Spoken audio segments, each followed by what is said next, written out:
I wouldn't have picked Vice President Trump to be vice president. What? What the fuck?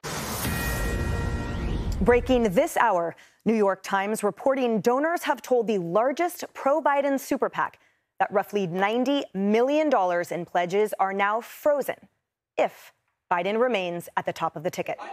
Is the man retarded? Shouldn't use that word, but sure. Developmentally disabled? Sure. But this may only be the beginning. Reports claim a coordinated Democratic rebellion is set to unfold during a brutal 48-hour stretch for Biden.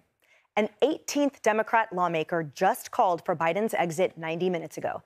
Now we're learning that President Biden privately met with White House Minority Leader Jeffries after his solo press conference last night, where he made several embarrassing mistakes on the world stage. Emily, we have proof President Biden's team tried to make last night's Q&A with the press as controlled an environment as possible because President Biden told us so. I'll take your questions. I've been given a list of people to call on here. I wouldn't have picked Vice President Trump to be vice president. I wouldn't have picked Vice President Trump to be vice president. Will be forfeiting the championship match. It's a bold strategy, Cotton. Let's see if it pays off for him. So I think she's not qualified to be president. I'm following the advice of my commander-in-chief, the chief of staff of the military, as well as the Secretary of Defense and our intelligence people. Thank you, Mr. President. I wanted to ask you about your, you mixed up Presidents Zelensky and Putin earlier today. This is a big fuck up. Huge. Today.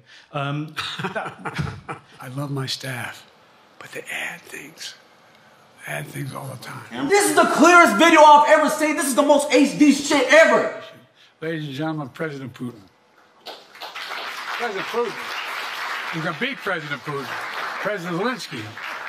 I'm so focused on beating Putin, we got to worry about it. You raggedy bitch. You raggedy bitch.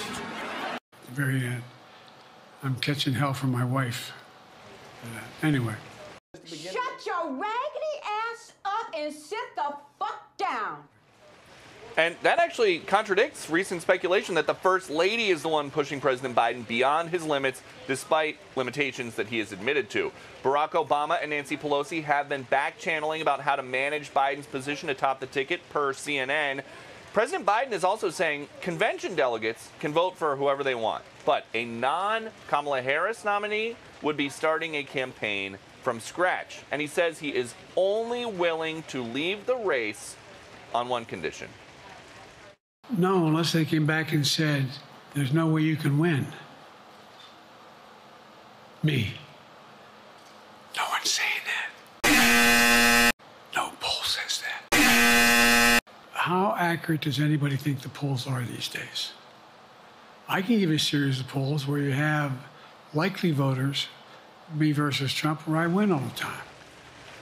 It could happen, though. Somebody could tell him that there are polls and that make it impossible for him to win. Before that news conference, the New York Times was reporting that longtime Biden confidants are trying to figure out how to tell him it is time to go. We don't know. Eat a dick, Brian. Get the fuck out of my house. Y'all done here. There's reports that donors are withholding $90 million if Biden remains on the ticket. We're also learning that 4 Democratic sources with knowledge tell CBS News that they expect dozens of Democratic lawmakers over the next 48 hours to issue statements calling for President Biden to step out of the race. The planning is coordinated, and some of the statements are pre-written, according to 2 sources. One of those well-placed sources predicted that the next 3 to 4 days will be, quote, brutal, and that it may become untenable by sometime next week for the president to continue in the race.